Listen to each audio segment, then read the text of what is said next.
Hey everybody, I wanted to talk to you about Dark Knight of the Scarecrow from '81, which is a TV made horror movie, a slasher horror movie. It's about this guy named Bubba Ritter, and he's they say mentally a little bit, how do you say that, mentally behind, you know. Um, and a little girl called uh, Marlon Williams plays Marley Williams. Marley, we'll just say Marley, plays with Bubba a lot. Of course, a lot of talk in town that Bubba is a pedophile and wants to rape her because he's not gay, and things like that. And the guy who starts all uh, rumors is called Otis, and the guy is just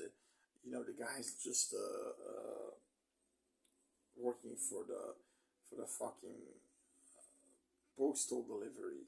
Has a postal delivery truck. He has that stupid hat on you see on people that go on safari. It's like he's acting like he's a general or something. Jesus fucking Christ. And thing is, he's a pedophile. He likes to see the kids, so he's the pervert. Then he has a posse with Skeeter, Philip, and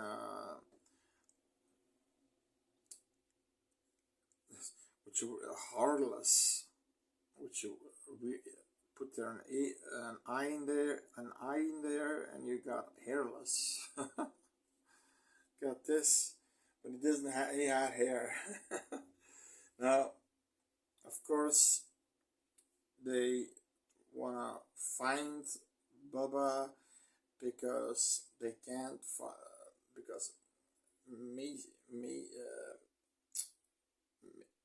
Marley um, had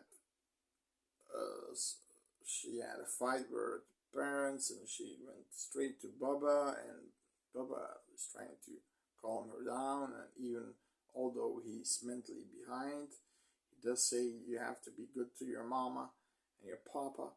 And then the posse thinks he napped her. He napped them, and what do they do? Yeah, they hunt the poor bastard. And Marley says, "Hide, hide. You know the place where to hide." Yeah, yes. He basically hides in a scarecrow. In a scarecrow, basically. Yeah, he's sitting there, but you can clearly see the eyes moving. It's maybe people wouldn't pick it up, but being still, seeing the so big, the open holes were so big, so eventually they kill him without just kill him straight in an execution. A fire squad, all four of them, bum bum bum bum bum bum bum. And one of these guys says, "Did we actually do the right thing?" And he did. And eventually, a court case happens, and these guys do get sort of reprimanded by having vigilante justice, but because of the evidence, he had a pitchfork in his hands, and they thought and because of his mental problems, but Mrs. Ritter knew who the killers were, and she said, "But nobody, never gonna listen. Nobody's gonna listen. Otis and his posse killed my boy Otis and the pot," and he did get off with a misdemeanor. Okay, they got off with a misdemeanor.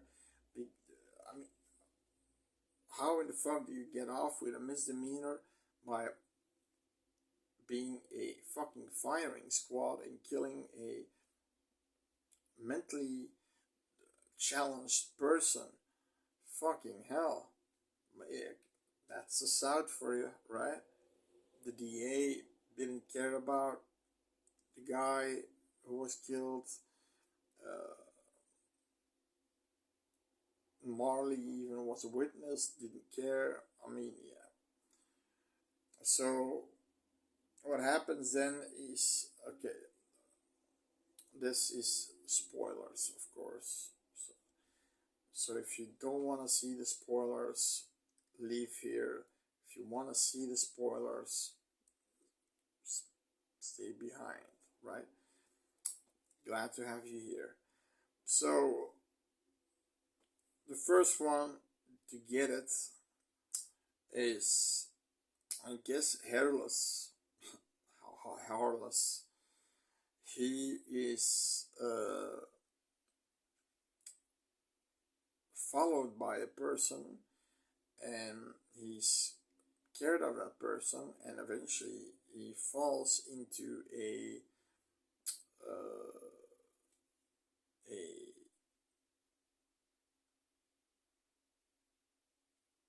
tool that they use to farming equipment tool, with all these spikes, and he falls up, up on the spikes, and he's impaled different wounds.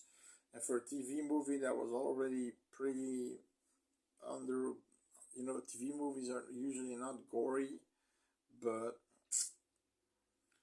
then Philly gets killed. He has this big feet plantation where he, like maize and for pigs to feed. But then he's closed in one of these. He's punched in one of these big silos that are filled with the maze, and he can't get out, and he suffocates in the maze. They find him in the maze. Now Otis and Skeeter are the two that are alive, and Otis goes to Mrs. Meeker, Mrs. Ritter, and says, "Who done this? Who done this? You know who does this. I mean, it can't be your son. We killed him." And basically he's giving her a confession, and she at some point kicks him out and says, "Fuck you and get the fuck away, and you will find my boy's vengeance." And eventually Skeeter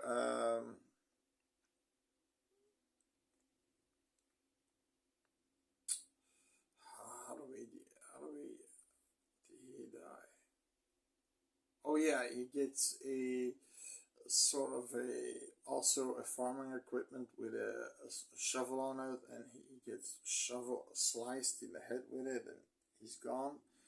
But the coolest bit is when Otis, he has a gun and he's standing there, and he has Marley with him, and he's threatening to kill Marley. And you've got this big rig that has these, this. I think that's where the first guys fell on. It's this rolling thing with all these pins that sort of round up the hay in balls, in bales, a bale maker or whatever it's called.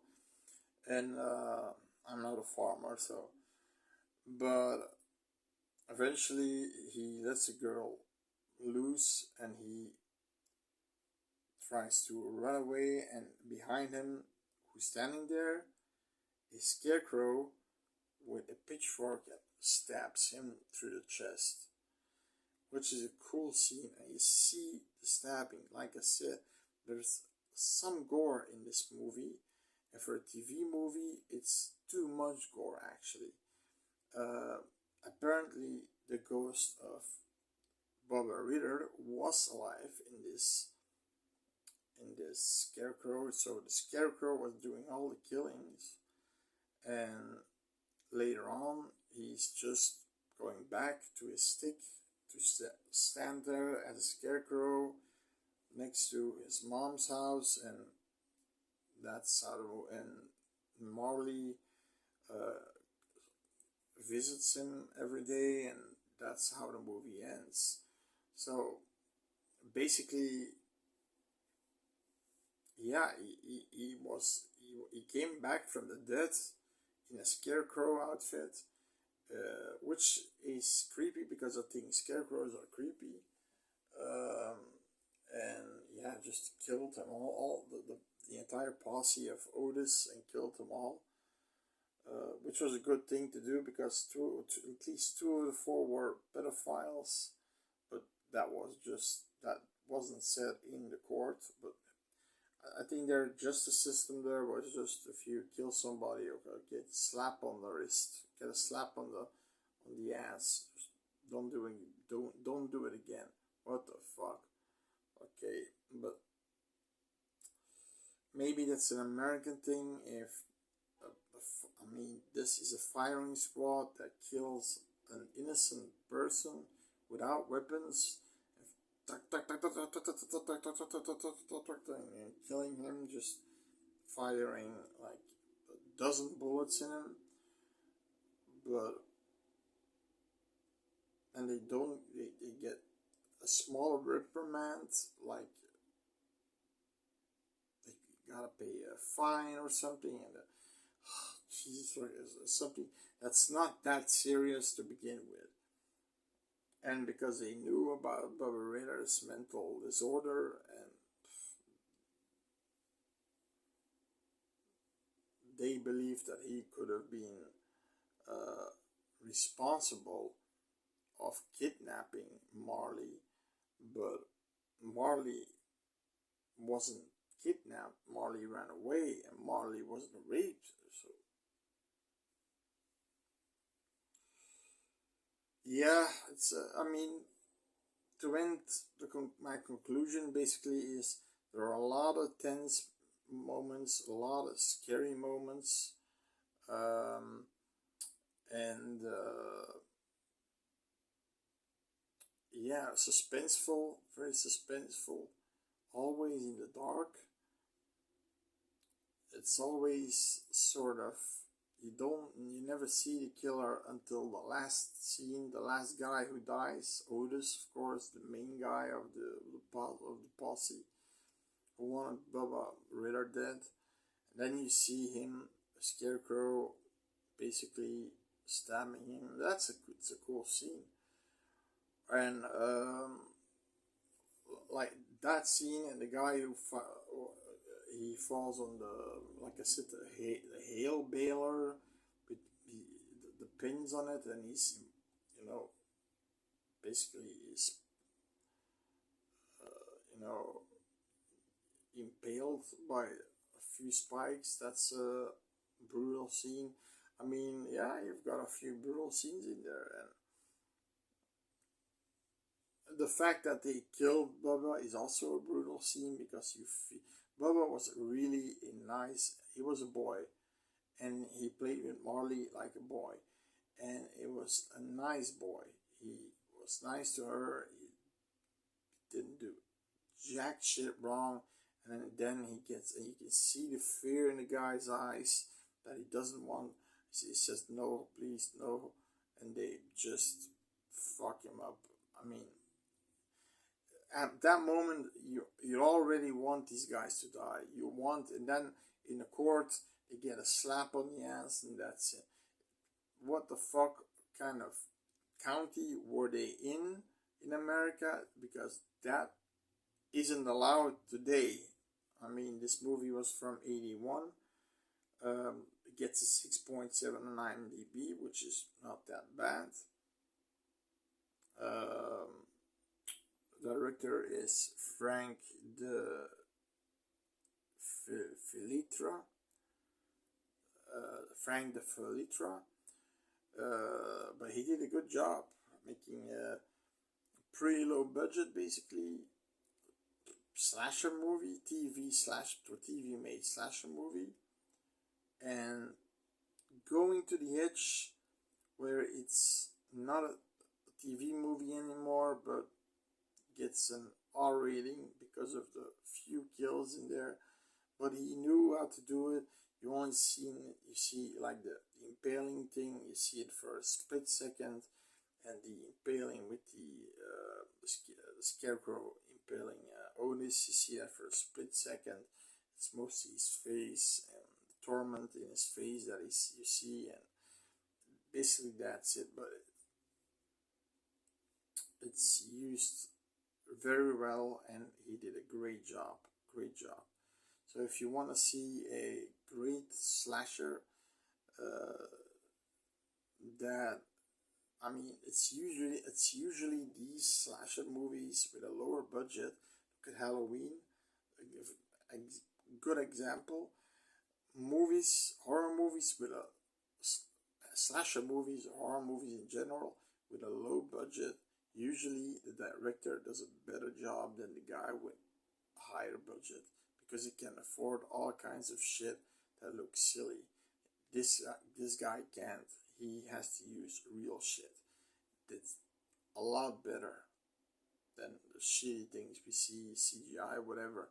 I mean, back then, no CGI, you know what I mean, right? So, Dark Knight of Scarecrow, thumbs up. See you next time. Bye bye.